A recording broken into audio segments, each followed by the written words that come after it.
Alrighty, welcome to MTG Anonymous. So today we are playing Golgari Food.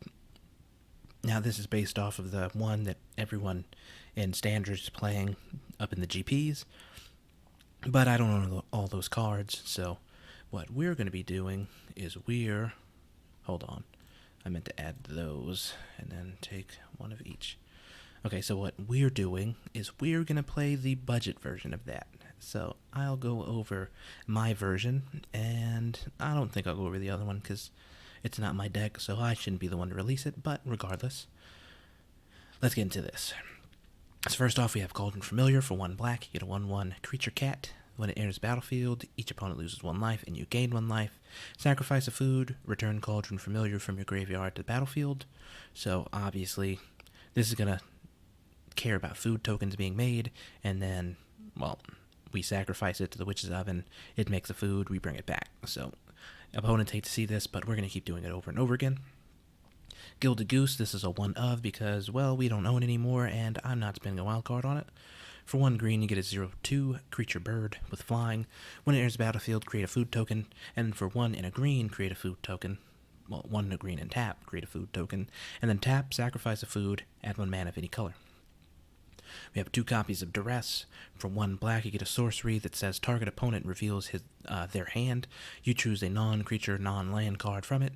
That player discards that card. So, well, we just want to reach in our opponent's hand, see if they got anything good.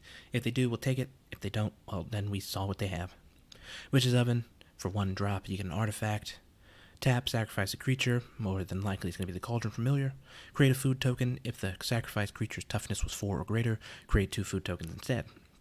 Now, we're not going to be doing that, so it doesn't matter, but yeah, that's what we got. Paradise Druid. For 1 in a green, you get a 2/1 Elf Druid. Paradise Druid is hexproof as long as it's untapped. Tap, add 1 mana of any color. There are 3 of them. Because we don't have the 4 copies of Gilded Goose, we'll replace those with the Paradise Druid. Now it does the same thing, except we don't get the food token, but we get to tap for any color, and it's hexproof, so it doesn't die to removal until after we've got the mana from it. So, Noxious Grasp. For 1 in a black, you get an instant. Destroy target creature or planeswalker that's green or white. You gain 1 life. Now that's kind of awkward because there's not many green. There's a lot of green and white as you climb the ladder, so that's why that's here. We only have 1, and I could make 4, but I'm just not going to do that. Season of Growth. For 1 in a green enchantment. When a creature enters the battlefield under your control, scry 1. Whenever you cast a spell that targets a creature you control, draw a card. So that's in here for the scry, because the Cauldron Familiar is going to keep coming in and out, in and out. Once we have a certain amount of lands on the battlefield, we don't want to run into those anymore, and so as the Cauldron Familiars are coming in and out, we'll put things on the bottom that are creatures, and then hopefully we draw into something else. Lands. We'll put lands on the bottom unless we have... If we have more than 9 lands, we put them on the bottom. If we don't, we put them out. So, Trail of Crumbs. For 1 in a green, you get an enchantment. When enters the battlefield, create a food token. Whenever you sacrifice food, you may pay 1. If you do, look at the top 2 cards of your library. You may reveal a permanent card from among them and put it onto the battlefield put it into your hands. Put the rest on the bottom of your library in any order. So the way this works is we play this, we get the food token, and then we can sacrifice the food tokens by paying the 2 mana, or we can sacrifice them to the Cauldron Familiar, and then 2 birds with 1 stone. We're not paying 3 to do this, we're only paying 1. Midnight Reaper. For 2 in a black, you get a 3/2 zombie knight. Whenever a non-token creature you control dies, Midnight Reaper deals 1 damage to you, and you draw a card. So Cauldron Familiar is going to ignore that 1 damage, since when it enters, we gain a life and deal 1 damage to our opponent. So what'll happen is just 1 damage will be dealt to our opponent, and we get to draw a card. So combine Midnight Reaper with Trail of Crumbs, and then we can just keep going through our deck as fast as possible. Rosethorn Acolyte. Again, because we don't have enough tapped creatures, enough mana makers, we have this. For 2 in a green, you get a 2/3 Elf Druid. It has an adventure, which is a sorcery, seasonal right for green. Add 1 mana of any color. We're probably not using that, but its normal ability is tap, add 1 mana of any color. So Yorvo, Lord of Garenbrig. For 3 green, we get a 0/0 legendary creature giant noble. It enters the battlefield with 4+1/+1 counters on it. When another green creature enters the battlefield under your control, put a +1/+1 counter on Yorvo. Then, if that creature's power is greater than Yorvo's power, put another +1/+1 counter on Yorvo. So, yeah. Pretty much with all that said, the only thing that's going to trigger those, the Gilded Goose, Paradise Druid, the Rose Thorn, Accolade, Questing Beast, Wicked Wolf, and then Feasting Troll King. So, those are the only things that's going to trigger that. So, nothing else really matters in that situation. But we can make this really big and then swing. And then, hopefully, we can get the Great Hinge cheaper, but that's neither here nor there. Wicked Guardian for 3 and a black. This is a replacement for 2 more copies of Wicked Wolf.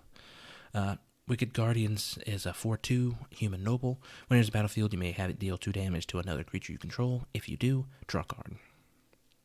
So, when it enters, we'll probably deal that damage to Yorvo or the Rose Thorn Acolyte. And that's pretty much it. And then we get to draw a card. So, this is another way to draw cards. So far we've got 3 ways to draw cards.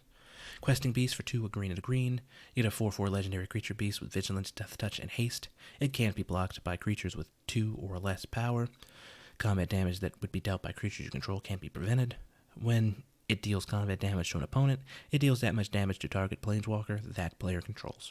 So, this also gets rid of planeswalkers, and it can't be blocked by small creatures, so it helps us out quite a bit. Wicked Wolf for 2, a green and a green. You get a 3/3 wolf. When it enters the battlefield, it fights up to 1 target creature you don't control. Sacrifice a food.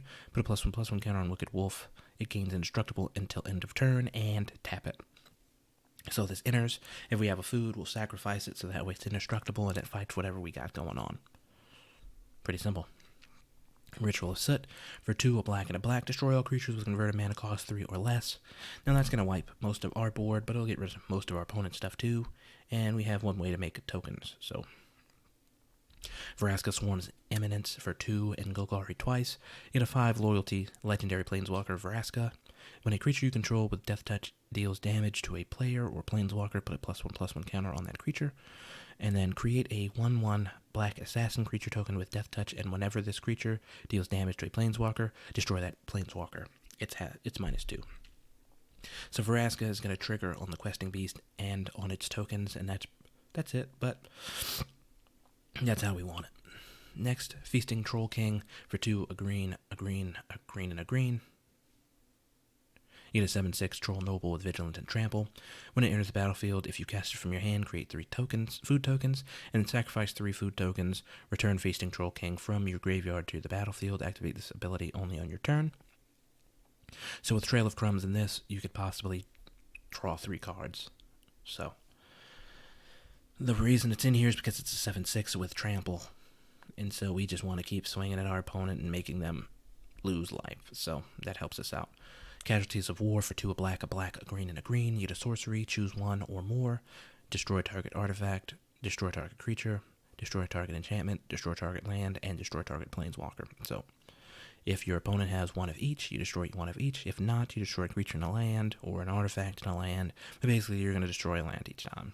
I'm one of those people. The Great Hinge for 7, a green and a green. Legendary artifact. This spell costs X less to cast, where X is the greatest power among creatures you control. And then for tap, you add 2 green, you gain 2 life. And then whenever a non-creature token enters the battlefield under your control, put a +1/+1 counter on it and draw a card. Now, if you have the Cauldron Familiar, you can draw yourself out, so be careful.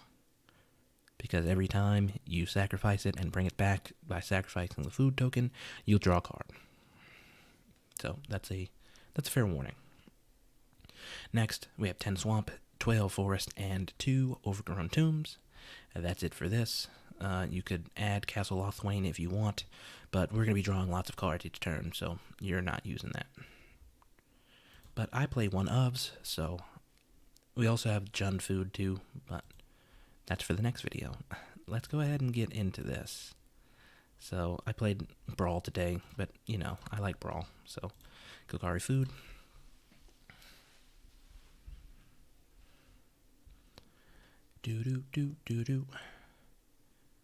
Okay, that didn't take as long as I thought it would be.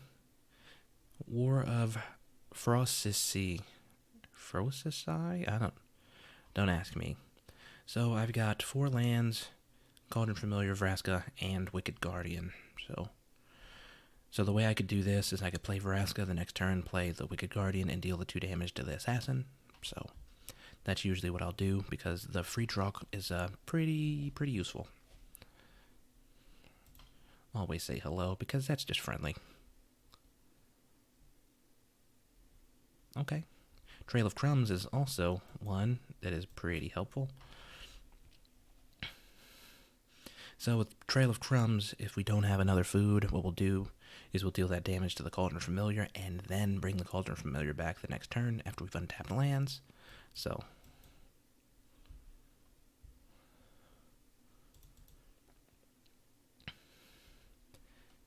it's funny, but the way I discovered this deck is I was actually net decking, which I don't usually do, but it's actually really good, especially in low silver, which is where I'm at.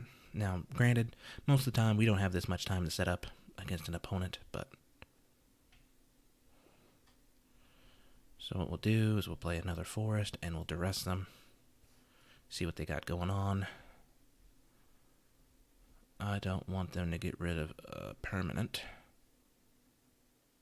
so we'll get rid of D-Spark. Next, no attacks in turn. So next turn what I want to do is play the Wicked Guardian, let the Cauldron Familiar die, and then I'll bring it back. So, or I could also play Vraska's Eminence, make the Assassin token, swing the Assassin token. So there are many ways I could do this. Resolve. They're not really doing good on lands. But I mean, that's fine with me. Pass. I don't want that to happen. Which I know that that's what they want, so. What I can do is I can Wicked Wolf. They don't have any land, so I can kill that. So that's what I will do. So play the Swamp, play the Wicked Wolf. Fight the Pontiff. That's fine. They gain a life, I lose a life, but...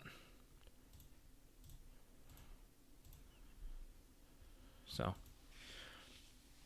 Next, we can do the damage to the Wicked Wolf, actually, and just not swing with the Wicked Wolf, or we could sacrifice the food token after we swing, make it indestructible, and then play the Wicked Guardian. There's multiple ways we could do this.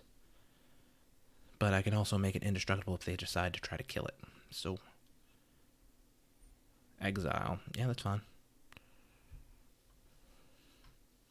It happens. They're wasting their removal on a Wicked Wolf. Oh well. So next we'll Midnight Reaper.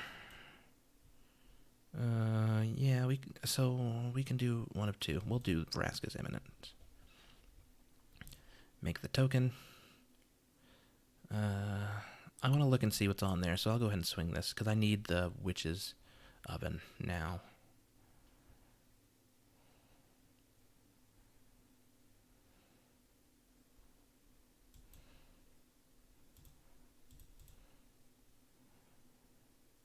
I'll pay the 1. We'll get another Trail of Crumbs. So yeah, I like that. That's fine with me. So what we'll do is next turn we'll play the Trail of Crumbs. We'll make another token. We'll swing. So I could also play the Wicked Guardian with the Trail of Crumbs. So it just depends on how things go. They've got 3 mana, so they can Mortify, meaning they can destroy the first Trail of Crumbs. Or they can Revival. That's really it. Those are the only choices they got. Or they could also play Grafter. But if they played Grafter, I'd just get rid of the Cauldron Familiar, play the Trail of Crumbs, get the Cauldron Familiar back, and so on and so forth. So, yeah, I figured that was going to happen. Swing with that. Go ahead. Go ahead. Because I need to get rid of creatures off their side of the battlefield, which is fine with me.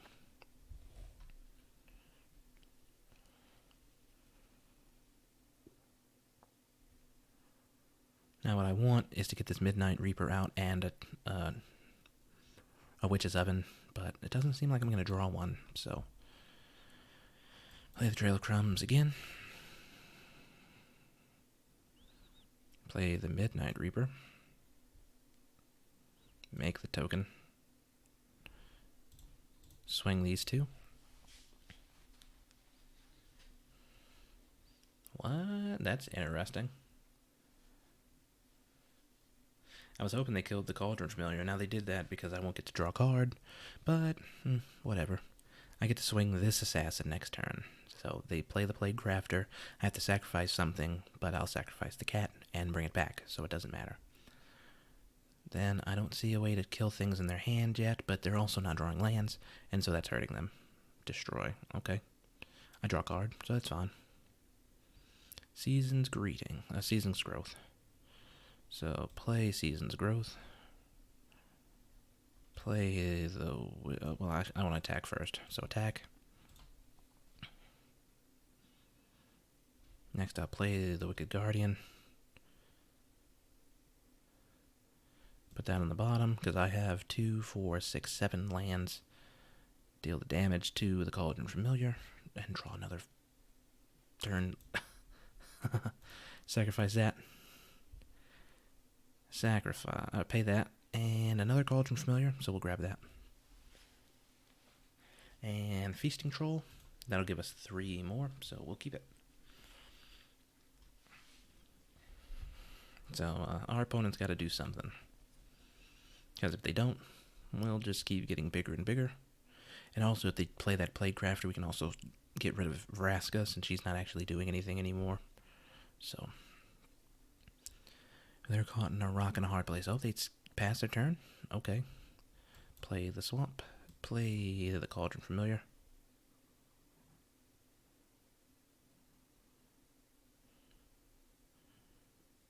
Come on, Witch's Oven.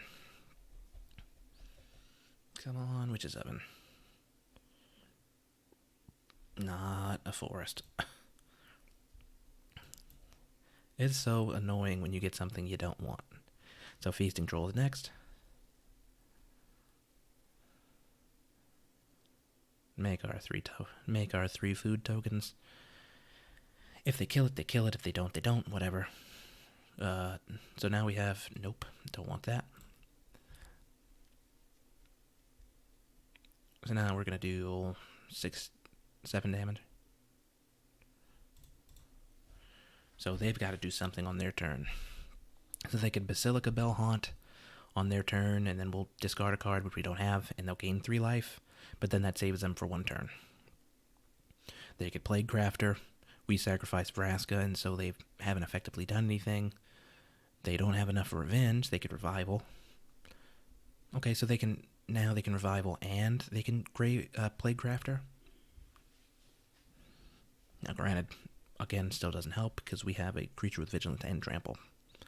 So, yeah. If they had 1 more mana, they could use Revenge and then they'd live for a little while longer, but it doesn't help them right now. Noxious Grasp, well, that doesn't work, so...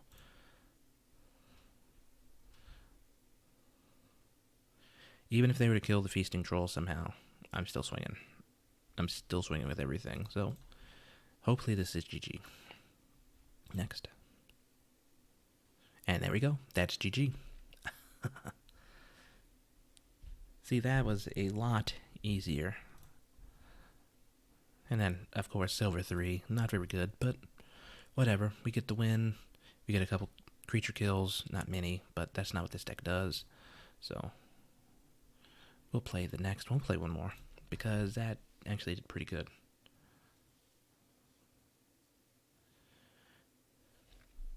And it actually didn't take too long, about a 10-minute game, so I ain't whining. Let's see. So we've got ramp. Okay. So this is a different way to play this deck. Play the Overgrown Tomb tap. Because they didn't do anything. Well, also it didn't matter, so.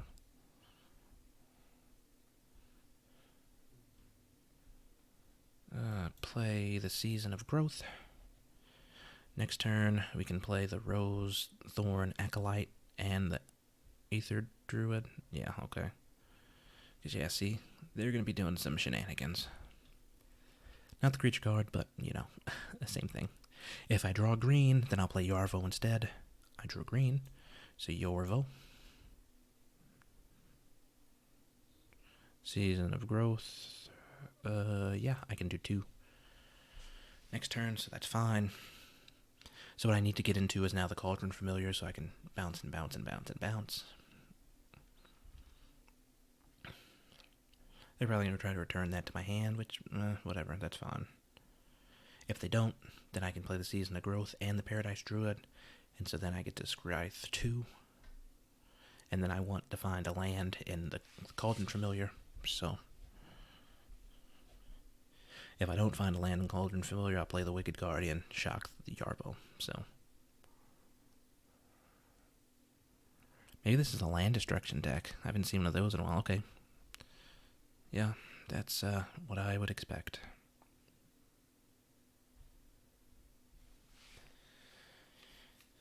So, that stinks. We have another Yarbo, so it's not the end of the world. I don't like it, but jumpstart. Draw 2 cards. So swing with your 2/2. Okay. So I'll still do what I said. Play a Season of Growth. Play the Paradise Druid. If I find a land, I'll leap it. Because next turn I'll be able to Rosethorn Acolyte and Witch's Oven. Which I could have done that regardless, but I can also block with the Paradise Druid, seeing as I'm not going to... Oh, no. If they swing with that, I'm going to let it die. So, play the Forest. Play the Rosethorn Acolyte.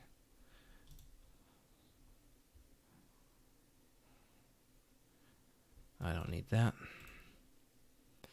Come on, Cauldron Familiar. I don't need that either. 2, 4, 6, or 2, 4, 5, so I don't really need that. We'll end turn right there. So 2, 4, 6, 7. I can cast anything in my deck except for... Actually, Great Hinge I can cast too, so... They're not doing very good with the mana, huh? They've got to have something in their deck. There's no way. So they're probably going to do those, since that's a cost 1 and then a cost 3. At least that's what I would do. Let's take some out of their hand. See what they got. Electro Dominance. Let's get rid of Commence the Endgame. And we can play Wicked Guardian. Season's Growth, I don't want. I already have 2 of them. I have lands. Deal the 2 damage to that. And we get another Yarvo, so we are good. We will not swing. We will end turn. So, Yarvo, we'll get to look at stuff, and then we'll keep going. Electro Dominance they can't play because they're not getting a second red. This game's kind of stalling. I also want to get rid of that Niv Mizzet, so now spells cost 2 less. And now they make 2 birds. See, if I were them, I would play this and then get rid of the Electro Dominance, since it doesn't look like he's going to be able to play it anyway. I don't think we win this game, but I'm not going to cry about it. The Great Hinge. We can play.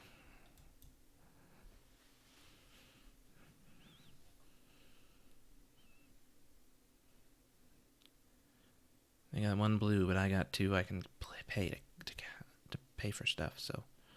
Okay, Great Hinge is out. Tap that for green. Play Yarvo.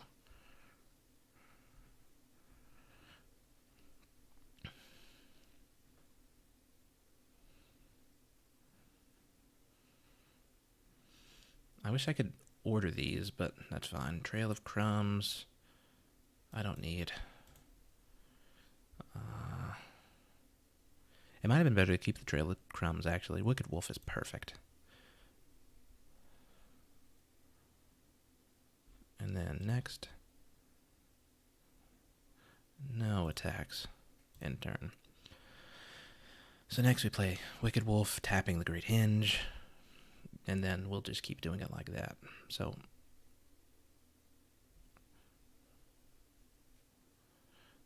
preferably what I think they're trying to do is get to the 6 mana. Because if they do, then they get to play, if they get to 6 with 2 red, they get to play Electro Dominance and then play Niv Mizzet for free.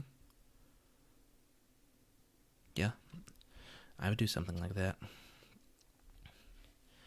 So I might have to fight that Spell Gorger weird depending on what they do. If not, then the Goblin Electromancers, since they have multiple spells in hand, it'd probably help to get rid of these. They got rid of Thousand Year Storm? Really?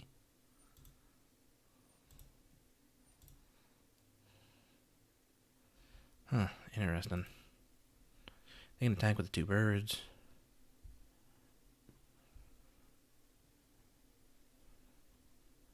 That's fine.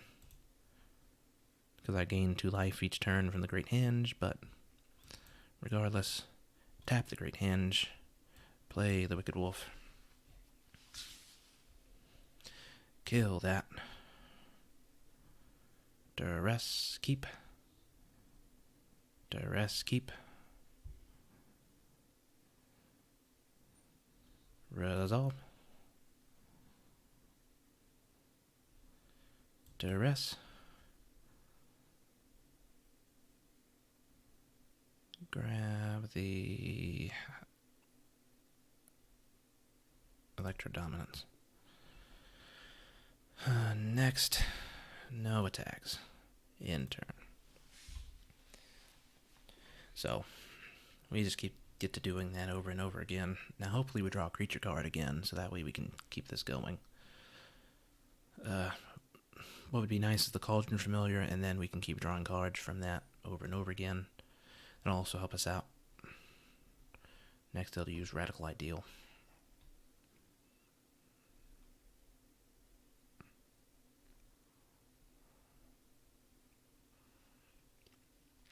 I mean, that's what I would do anyway.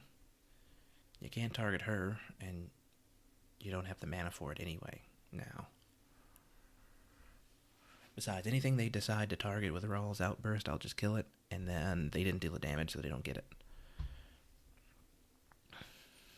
Resolve, resolve, resolve, resolve. They're actually doing really good, though. Comparative. Pass. Them not drawing any red mana is helping me out, though. Pass. Pass. My turn. Come on, Wicked Wolf. You gotta be kidding. Okay, well. Vrask is imminent. Play the Assassin. Nope, I don't want that again. Come on, Cauldron Familiar. Nope. I'm not getting anything good. At least nothing that I want. The reason I can't swing with Yarvo is because they'll block with enough stuff to kill it, and I don't want that. So, but they get 2 red, they beat me.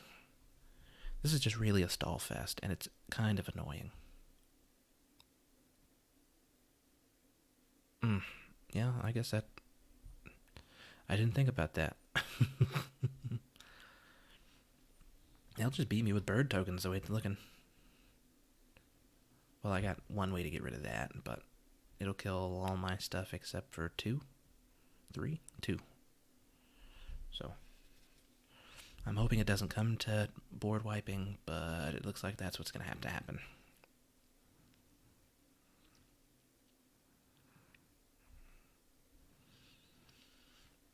I read my cards, make sure they don't lose. Let's drop that.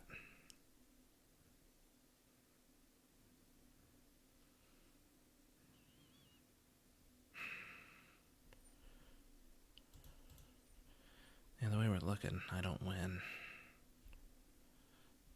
I can block with Yarbo to kill the Gorger, it'll stop getting big. Like,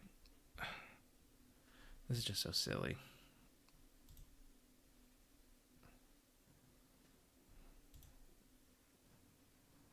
I lose next turn because of this ridiculousness, man. So that's it. So I can't get anywhere else, I don't think. The Great Hens will give me 2. That'll give me 3. Yeah, no, this is over. So I concede.